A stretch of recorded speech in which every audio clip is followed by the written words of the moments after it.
Às 8 horas e 25 minutos em Belo Horizonte, a gente está de volta com o Super N Primeiras Notícias.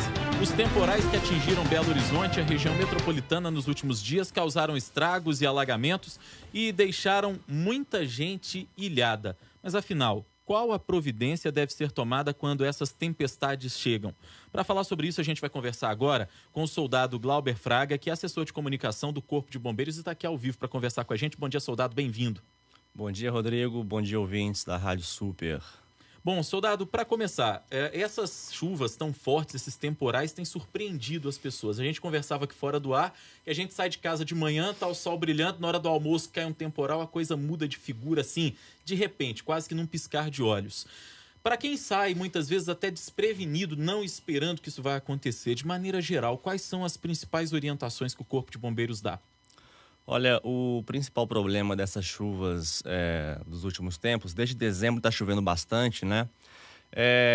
São as pessoas que são pegas de surpresa. Então, nós temos aí o fato que ocorreu na última sexta-feira, em que carros foram arrastados. Então, a dica da corporação é manter uma cultura de prevenção, tá sempre atento e até verificar questões assim de meteorologia, né? Porque acaba que ajuda bastante.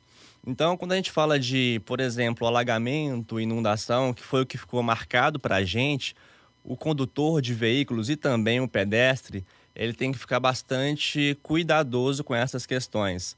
Então, por exemplo, o condutor que ele avista um alagamento, ele jamais deve tentar atravessar esse alagamento, porque ele vai estar menosprezando a força dessa água. E então ele tem que buscar um local seguro, geralmente um local mais alto, para poder esperar essa chuva passar para depois continuar o caminho dele, né? Mesma coisa o pedestre, né? Então a gente vê aí enxurrada, e aí o pedestre ele tenta atravessar essa enxurrada, a água tem muita força, né? As pessoas não têm dimensão disso às vezes. Não tem dimensão. E aí tenta atravessar essa enxurrada vai levar essa pessoa. E ela pode acabar entrando numa galeria, né? E até morrer afogada, infelizmente. Então, assim, ter uma conduta preventiva é a maior dica para poder evitar acidentes nesse período chuvoso. E, soldado, para o caso daquele motorista que às vezes já acabou entrando com o carro ali naquela área de alagamento, ou de repente ele está parado num congestionamento, a água subiu rapidamente, nada de tentar salvar o bem material nessa hora, né? Porque a gente vê algumas pessoas, às vezes, que estão preocupadas em tentar salvar ali o seu bem material, mas nessa hora não dá para pensar nisso, né? Não dá para pensar, né? E acaba que tudo acontece muito rápido. Então, nessas regiões aqui, por exemplo, de Belo Horizonte, né, a Tereza Cristina, a Bernardo Vasconcelos, a Francisco Sá, são regiões aí que historicamente já tem essas ocorrências de inundação. Então, o motorista ele tem que evitar esse local e caso ele esteja numa inundação, ele tem que tentar sair dela utilizando uma marcha forte aí do carro, por exemplo, a primeira. E caso ele não consiga e a água esteja subindo muito rapidamente, ele tem que abandonar esse veículo, mas tem uma maneira certa de abandonar o veículo. Ele tem que sinalizar primeiramente, ligar o pisca-alerta, né, os faróis do carro, tentar sair pela janela do carro sem abrir a porta, né, porque senão, se abrir a porta, o carro vai ser, né, inundado também. Fora a pressão da água que vai exercer ali sobre a porta também, né? Sim, com certeza.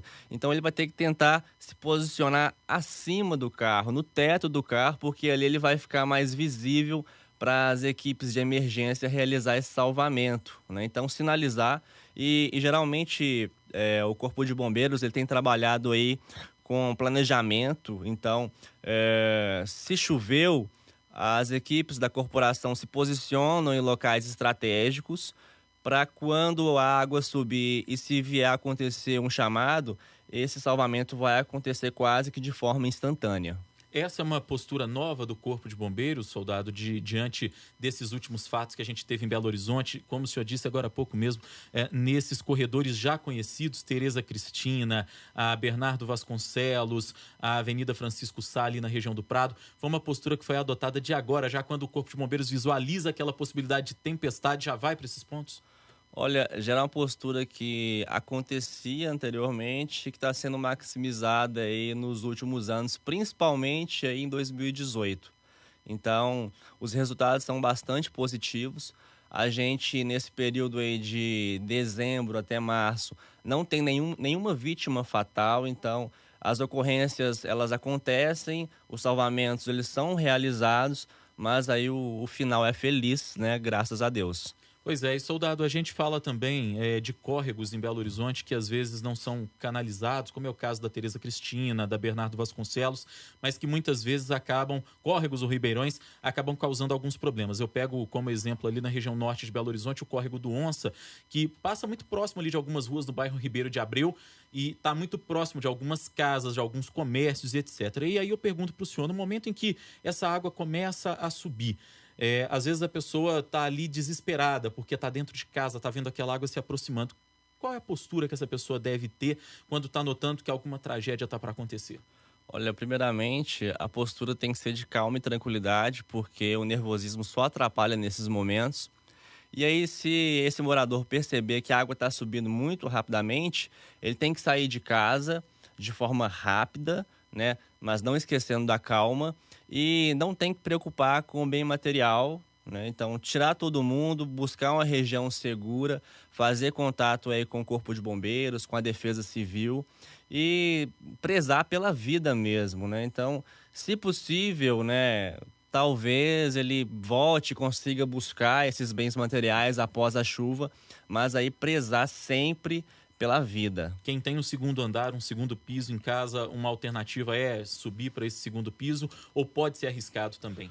Pode ser arriscado porque dependendo da força da água, esse imóvel ele pode vir, né, a ceder, a cair, então o acidente poderia ser muito pior. Então a gente indica sair do imóvel. Geralmente, como tem esse mapeamento de locais de risco e pessoas que moram em locais de, por exemplo, encostas, em que o relevo é mais acidentado, ele já sabe desse risco, né? Tanto que a Defesa Civil e o Corpo de Bombeiros realiza, mais ou menos em setembro, agosto, um treinamento para essa população, indicando o que elas precisam fazer nesses momentos aí de chuva, né? E em que a chance de ocorrer um acidente é muito grande. Então, elas já estão cientes do perigo. E então, o indicado é sair, deixar o imóvel e depois retornar se for possível. Tá certo. Nós ouvimos aí as dicas, então, do soldado Glauber Fraga, que é assessor de comunicação do Corpo de Bombeiros. A gente está aí caminhando para o final do período chuvoso. Nós tivemos um mês de março absolutamente chuvoso na capital, na região metropolitana, com ocorrências assim das mais graves, abertura de crateras, desabamentos, enfim. E aí estão as dicas para você que de repente está na rua num momento desse, para evitar um problema, para preservar a sua vida, que é o mais importante, que é o bem maior que todos nós temos. Gostaria de agradecer, soldado Fraga, a sua presença aqui. Foi um prazer. Tenho certeza que as suas dicas ajudaram muitos nossos ouvintes, os nossos seguidores na internet. Rodrigo, o prazer foi todo meu.